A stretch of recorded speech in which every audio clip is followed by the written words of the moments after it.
আসলে গলাটার দাম অনেক বেশি, সবাই তো ওয়াজ করতে পারে না। শরীরটা যখন ঘাইমা যায় তখন অটোমেটিক ভিতরে ঠান্ডা লেগে গলাটা বসে যায়। আমার গলাটা বসে গেছে, আমার 15 দিন কষ্ট করা লাগবে। এই জন্য বারবার বলে আমি কোনো প্রোগ্রাম এলাকায় করবো না। এই জোর করে আমার ভাইয়ের নাম দেয় আমার, এটা ফাঙ্কা নাই কিছু নাই। গতবার কি অবস্থা, কই কে বসেন, কেউ বসবেন, কে তারেক বসুন,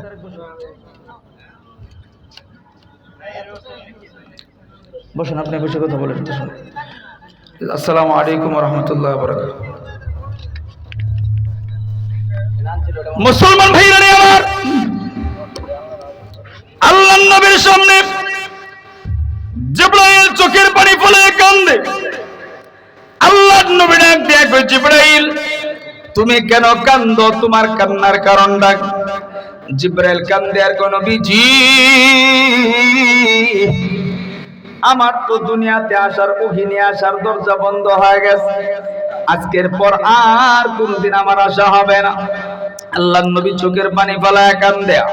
এমন সময় নবীজি আম্মা জান আয়েশাকে ডাক দেয়া কয়, আয়েশা রে জলদি করো, আমি দুনিয়া থেকে বিদায় হয়ে যাব, আমার জন্য একটা মিসওয়াকের ব্যবস্থা করো। আল্লাহর নবী একটা মিসওয়াক ব্যবহার করলেন, এরপর ডাক দেয়া বলতেছে, ইসরাইল এখন তুমি তোমার কাজ সম্পন্ন করতে পারো। এ বন্ধু, এর পূর্বে আল্লাহর নবী চোখের পানি ফেলায় ফেলায় কাঁদতেছে। জিবরাইল ডাক দিয়ে কই, নবীজি আপনি কেন কাঁদেন, আপনার কান্নার কারণটা একটু জানবার চাই। আল্লাহর নবী ডাক দিয়ে কই, জিবরাইল আমি দুনিয়া থেকে বিদায় নেব এজন্য কান্না করি না। জিবরাইল আমি আমার ফাতেমার জন্য কান্না করি না, আমি আয়েশার জন্য কান্না করি না। আল্লাহর নবীর জিবরাইল জিগায়, নবী গো তাইলে আপনি কেন কাঁদেন, কান্নার কারণটা কি? আল্লাহর নবী ডাক দিয়ে কই, জিবরাইল আমি কান্দি, কান্নার কারণ হইল আমার এতিম উম্মতের অবস্থাটা কি হবে। আল্লাহর নবীর কথা শুনে জিবরাইল ডাক দিয়ে কই, নবীজি আল্লাহ পাক জানায় দিয়েছে আপনি চলে যাওয়ার পরে এতিম উম্মতের দায়িত্ব নেবেন স্বয়ং আল্লাহ। মুসলমান ভাইরা আমার, এবার আজরাইল মালাকুল মউত বিশ্বনবী সরদারে দু জাহান আকা নাম্বার তাজদার মদিনা নবী মুহাম্মদুর রাসূলুল্লাহ সাল্লাল্লাহু আলাইহি ওয়াসাল্লাম যাকে না বানাইলে আমার আল্লাহ এই কুল কায়নাত বানাইতো না, কোন মাখলুক আল্লাহ বানাইতো না। পৃথিবীর সব কিছুর চাইতে যাকে আল্লাহ বেশি ভালোবাসেন, দেখেন তার মরণটা কেমন হয়। আজরাইল নবীজির বুকের উপরে হাত রাখছে, আল্লাহর নবী চোখের পানি ছাইরা দিয়া কান্দে আর কই, জিবরাইল আমার কাছে তো মনে করি না তুমি হাত বুকের উপরে রাখছো, আমার কাছে মনে হয় তুমি 12 মাইল উহুদ পাহাড়টা আমি নবী মুহাম্মদের বুকের উপরে তুমি রাইখা দিছো। জিবরাইল হাত ছড়াও, জিবরাইল হাত ছড়াই, আবার দ্বিতীয়বার হাত রাখছে। আল্লাহর নবী ডাক দিয়ে কই, জিবরাইল এবার তো মনে হয় গোটা আসমান জমিনটা আমার বুকের উপরে রাইখা দিছো। এবার তৃতীয়বার আবার হাত রাখছে। আল্লাহর নবী কই, জিবরাইল এবার মনে হচ্ছে গোটা পৃথিবীটা আমার বুকের উপরে চাপায় দিছ। আজরাইল তবে তোমার একটা কথা বলি, আমি নবীর যদি এত কষ্ট হয় আমার এতিম উম্মতের কি কষ্ট হবে? আমার উম্মতের কষ্টগুলি আমি নবী মুহাম্মদের উপরে চাপায়া দাও। বন্ধু, নবীজি বিদায় হওয়ার আগে শেষ কথা আম্মা জানা আছে ডাক দিয়া কয়, আয়েশা রে পৃথিবীর মানুষকে জানায় দিবা শেষ কথা হইল আমার উম্মত যেন এক ওয়াক্ত নামাজ ও দুনিয়াতে না ছাড়ে। নবীজির শেষ কথা কি? নামাজ। শেষ কথা কি? জোরে বলেন, শেষ কথা কি? কিন্তু আমাদের শেষ কথা হইল খাওয়া দাওয়া, ঘুম, পরে নামাজ। আগে নামাজ। নামাজ ছাড়া জান্নাতে যাওয়া যাবে? কাল কিয়ামতের ময়দানে সর্বপ্রথম যে হিসাবটা হবে এটা হচ্ছে নামাজ। এখন যদি কেউ কয় আমি দেওয়ানবাগির মুরিদ হইছি, নামাজ লাগতো না। কেউ যদি কয় আমি আটরশির মুরিদ হইছি, নামাজ লাগতো না। মনে করবেন যদি কোনো ফিরে নামাজ পড়ে না, মনে করবেন এটা ভণ্ড। নামাজ ছাড়া আল্লাহর ওলি হওয়া যায় না। এজন্য কোন মাজারে যাবেন না, ভণ্ডদের কাছে যাবেন না, পারলে আল্লাহওয়ালা আলেমদের সোহবতে যাবেন, কপাল খুলে যাবে, দুনিয়া আখিরাত সফল হবে। কিন্তু মাজারে যাবেন শিরকের বোঝা নিয়া, দুনিয়া থেকে কাফের হয়ে বিদায় হয়ে যাবে। এজন্য আমরা নামাজ পড়বো তো ইনশাআল্লাহ। নামাজ পড়লে যেমন পুরস্কার আছে, নামাজ না পড়লে সেরকম শাস্তিটাও আছে। কেমন শাস্তি? নামাজ না পড়লে দুনিয়াতে যেমন শাস্তি হবে, পরকালেও কয়েকটা শাস্তি হবে। মুহতারাম হাজিরিন, এ মুসলমান বাবাজি, আল্লাহর নবী বিশ্ব নবী রাহমাতাল লিল আলামিন বলেন, যদি কোনো বান্দা বান্দি নামাজ না আদায় করে আমার আল্লাহ ওই বান্দা বান্দির কবরে একজন ভয়ঙ্কর ফেরেশতা পাঠায় দেয়। বলে কেমন ভয়ঙ্কর ফেরেশতা? ওই ফেরেশতার চেহারাটা থাকবে কালো, ওই ফেরেশতার হাতের নখগুলি থাকবে বড় বড়, ওই ফেরেশতার দাঁতগুলি থাকবে লম্বা লম্বা। আল্লাহর নবী বিশ্ব নবী রাহমাতাল লিল আলামিন বলে, ওই ফেরেশতা এমন বিকট চেহারা নিয়া, হাতের ভিতরে একটা হাতুড়ি নিয়া বেনামাজির দিকে আগায় আসবে। বেনামাজি বাবা মা বইলা বইলা চিৎকার করে কাঁদবে। আল্লাহর নবী বলে চিৎকার করে কাঁদতে থাকবে, কিন্তু কেউ তার চিৎকার শুনবে না, কেউ তার কান্নার আওয়াজ শুনবে না। শুধু এতটুকুর মধ্যে সীমাবদ্ধ নয়, আল্লাহর নবী মায়ের নবী বলে, যদি কেউ ফজরের নামাজ আদায় না করে ফজর থেকে যোহর পর্যন্ত হাতুড়ি মারবে। যদি কোনো বান্দা বান্দি যোহরের নামাজ না পড়ে যোহর থেকে নিয়ে আসর পর্যন্ত হাতুড়ি মারবে। যদি কেউ আসরের নামাজ না পড়ে রে আসর থেকে নিয়ে মাগরিব পর্যন্ত হাতুড়ি মারবে। যদি কেউ মাগরিবের নামাজ না পড়ে মাগরিব থেকে নিয়ে এশা পর্যন্ত হাতুড়ি মারবে। যদি কেউ এশারের নামাজ না পড়ে এশা থেকে ফজর পর্যন্ত হাতুড়ি মারবে। আল্লাহর নবী বলে এইভাবে বেনামাজির কবরের ভিতরে শাস্তি হতে থাকবে। যুবক ভাইরা, আমার বৃদ্ধ বাবারা, আমার পর্দার আড়ালের মারা, আল্লাহর নবী বলে বেনামাজি মৃত্যুর সময় তিনটা শাস্তির সম্মুখীন হবে। এক নম্বরে বেনামাজি মৃত্যুর সময় এক নাম্বার শাস্তি হলো প্রচন্ড অপমানের সাথে মৃত্যু হবে।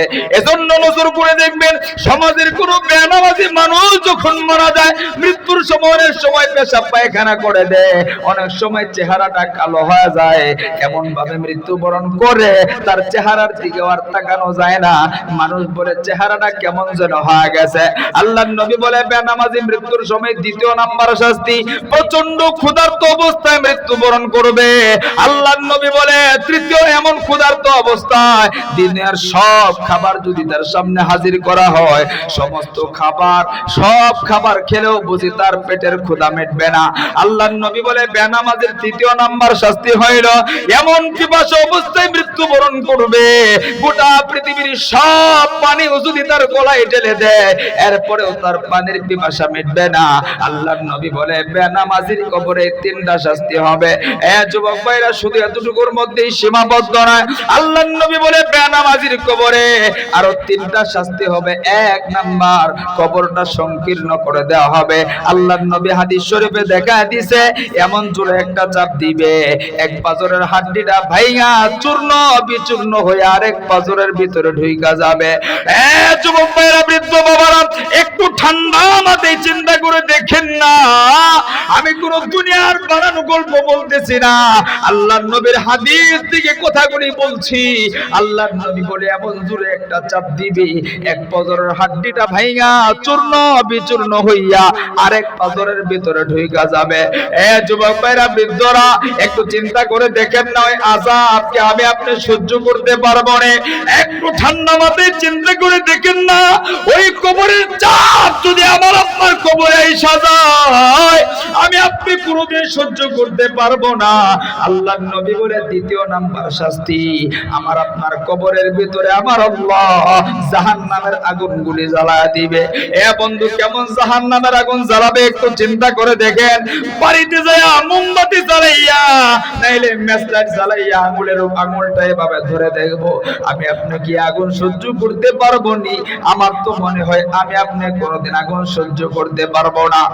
যুবক ভাইরা, বৃদ্ধরা, মৃত্যুর পরে যখন কেউ থাকবে না, সেই দুনিয়ার যে বাবার সংসার সুন্দর করার জন্য কামাই করলাম, এত কষ্ট করে নামাজ রোজা বাদ দিয়া টাকার পিছনে দৌড়াইলা, ওই বাবা মাও তোমার আমার কবরে থাকবে না। যেই বন্ধুর লগে আড্ডা দিয়া নামাজ ছাড়লা, সেই বন্ধুটাও আমার তোমার কবরে থাকবে না। এজন্য ভাইরা রে আমার, খুব খেয়াল করে দুনিয়াতে চলতে হবে, খুব খেয়াল করে। শুধুমাত্র ঈমান আমল আমার আপনার কবরে যাবে, আর কোনো কিছু আমার আপনার কবরে যাবে না। আল্লাহর নবী বলে কবরে তৃতীয় নাম্বার শাস্তি হইল, আল্লাহর নবী বিশ্ব নবী রাহমাতাল লিল আলামিন বলে আমার আপনার কবরের 3 নাম্বার শাস্তি, আল্লাহ কবরে বিষাক্ত সাপ ঢুকায় দিবে। এই দুনিয়াতে রাস্তায় চলতে গিয়ে আমি আপনার রাস্তায় সাপ দেখলে রাস্তা ছাইরা দৌড় দেই, আমার আপনার ঘরের ভিতরে সাপ থাকলে ঘরের ভিতরে ঘুমাই না। একটু ঠান্ডা মাথায় চিন্তা করে দেখেন না, আমার আপনার কবরে যখন আমার আল্লাহ কবরে সাপ ঢুকা দিবে, আমি আপনার কিন্তু ওই কবরের ভিতরে আর পালানোর কোনো সুযোগ পাবো না? সুযোগ আছে? কবরে যদি আগুন ধরায় দেয়, মনে হয় কবর ভাঙ্গা বাইরে হওয়ার কোনো সুযোগ আছে? একটু চিন্তা করে দেখেন তো ওই কবরের হালতটা কি হবে। আজকে টাকার পিছনে বইরা, গাড়ি বাড়ির পিছনে বইরা, ধন সম্পদের পিছনে বইরা আমি আপনার নামাজ ছেড়ে দিচ্ছি। একটু চিন্তা করেন, এই মুহূর্তে যদি মালাকুল মউত আজরাইল আমার আপনার সামনে হাজির হয়ে যায়, সবই তো পড়ে থাকবে, সব পড়ে থাকবে, আগামীকালকের স্বপ্নগুলো পড়ে থাকবে, বাড়ি গাড়ি জমি সম্পদ সব কিছু পড়ে থাকবে। শুধুমাত্র 3 টুকরা কাপড় নিয়ে আমি আপনি বিদায় দিব। কয় টুকরা? জোরে বলেন, কয় টুকরা?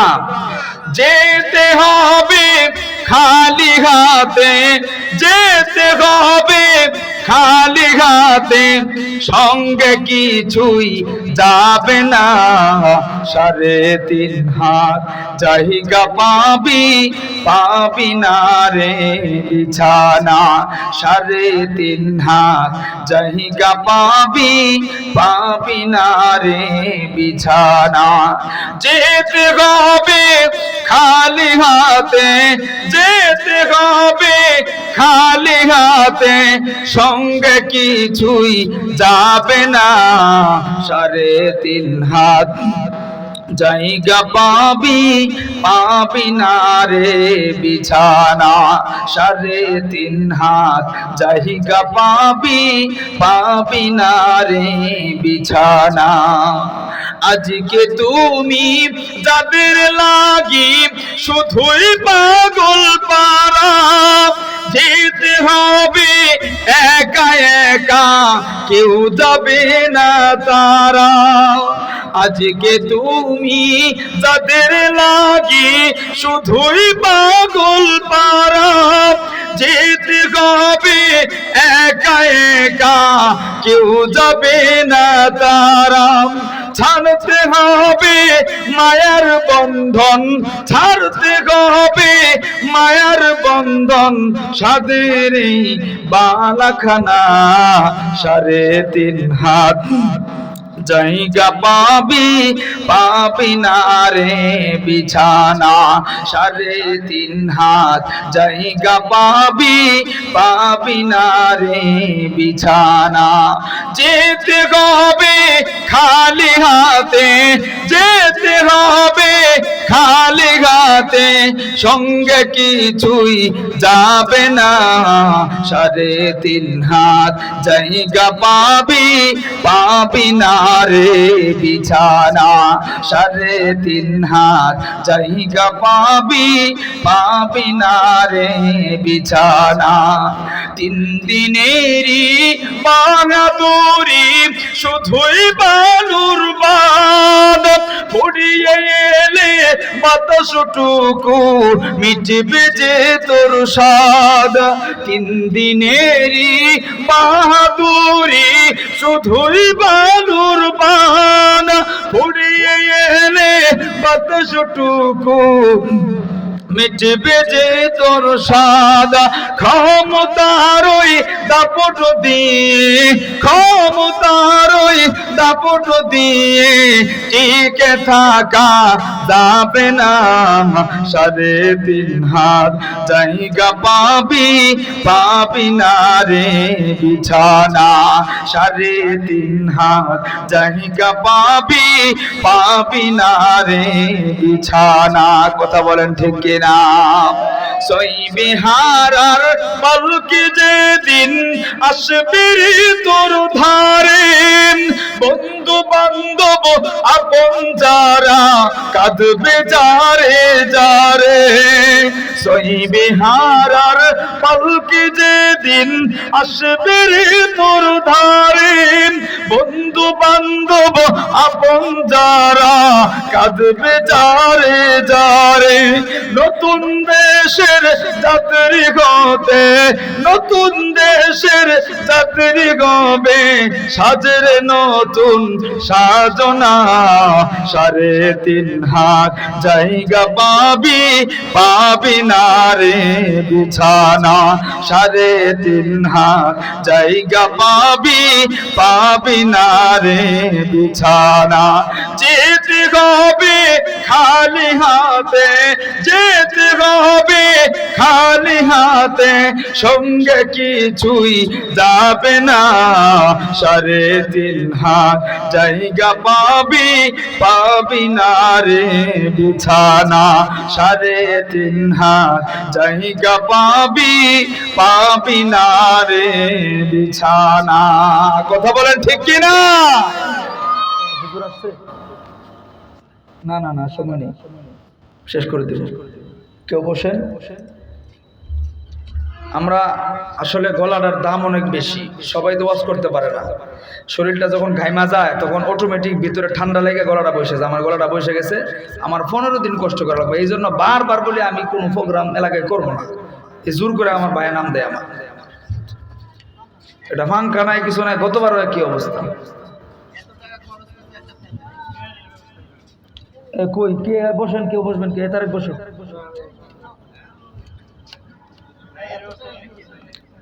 বসেন, আপনি বসে কথা বলেন। আসসালামু আলাইকুম ওয়া রাহমাতুল্লাহি ওয়া বারাকাতুহু।